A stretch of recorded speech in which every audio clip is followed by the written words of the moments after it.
Hi there, Gareth Canning from MD Financial Management here.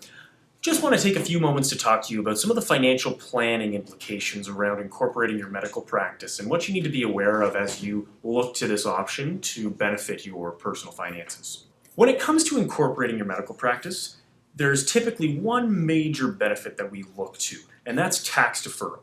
The idea that you pay less tax now and the rest later on is a great benefit for you to use those dollars you've saved on your taxes right now to invest in your future. So we typically look at two options. That's investing in assets for your business or investing in liquid assets for your retirement portfolio, as well as paying off debts and purchasing assets within the business. The major benefit of incorporating stems from the small business tax rate applied to your corporate billings. Typically, averaged out across the country, it's about 13%, but it varies from province to province because there's a federal portion and a provincial portion. The federal portion is 10%, and as you probably figured out by now, the provincial portion changes from province to province. In Alberta and BC, for example, it's 2%, so right now you'd be paying a total of 12% on every corporate dollar you earn. Keep in mind that as part of the Liberals' budget bill that was proposed this year, the federal portion of the small business tax rate will be reduced January 1st, 2019 from 10% to 9%. So the incentive is there and even stronger to incorporate because you'll be paying less tax on the first $500,000 you earn within your business. In comparison, personal tax rates across the country are a lot higher than your corporate taxes, especially the small business rate of 10%. Looking at different provinces like Ontario and Alberta, there's a bit of a variance on the high end of your income levels. So if you are earning significant amounts of income on the personal side, let's say $300,000, you're probably going to be paying on those top dollars earned 53% in Ontario, whereas in Alberta, you'll be paying closer to 48%. Compare that back to the small business tax rate of 10%, and in those cases, 12% when combined with the provincial portion. There's a significant benefit to earning your billings through the corporation to save that extra 38 cents. Now, another thing to keep in mind is that personal tax rates are based on a bracket system. So every additional dollar you earn, you pay a higher amount of tax on based on the brackets set out by the provincial and the federal government. One of the big ideas around the benefit of tax deferral associated with incorporating is this policy from the federal government called integration.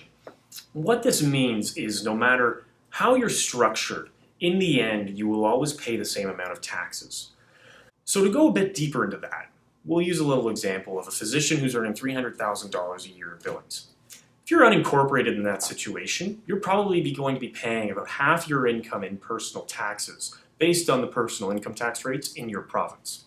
If you're incorporated, well, you've got access to the small business tax rate of 10% on the federal side, and depending on what province you're in, we'll use Alberta for example, you have 2%. So the total small business tax rate you're using or you're paying is 12%. So you get to keep 88 cents of every dollar in that scenario. You will probably withdraw a little bit of money for a salary, but you have in essence 38 cents above what you would have had if you were unincorporated to invest with, to pay down debts, to purchase assets for your business. So there's a significant benefit to paying those small business tax rates. As I alluded to earlier, there are two ways to benefit from this deferral of income tax. The first benefit to this tax deferral mechanism is using those additional dollars you've saved by paying the small business tax rate to invest for retirement. So the idea here is that you start off with that extra money that you would have paid taxes on had you earned it personally to put into your corporate investment account and save for long-term goals like retirement.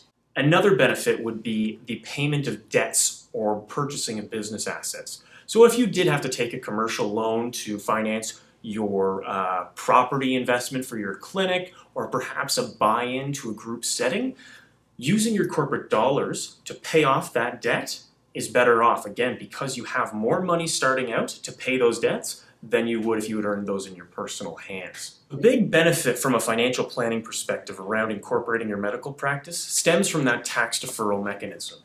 The small business tax rates across Canada are significantly less than the highest marginal tax rates on the personal side. So if you had earned these billings as an individual sole proprietor and paid personal tax rates, you'd be left with a lot less money than had you incorporated and earned it through that facility. Now keep in mind, the big benefit is knowing that you can keep the money in the corporation, so if your living costs are a lot less than what you earn, that's where the benefit comes from. If you spend everything you make, there is no point in incorporating. So as you can tell, there are significant benefits that come with incorporating your medical practice. However, you need to be aware that there's going to be a lot more responsibility you need to take on for your financial affairs. You will get access to some great and more complex financial products to help you through some of your more complex planning needs. However, there will be an onus on you to make sure you're keeping track of expenses, to meet filing deadlines with your accountant, and other complexities that you're not typically used to coming out of residency. Make sure that you're talking to your professional team, your financial advisor, your accountant, and even a lawyer to make sure you're set up for success when it comes to this.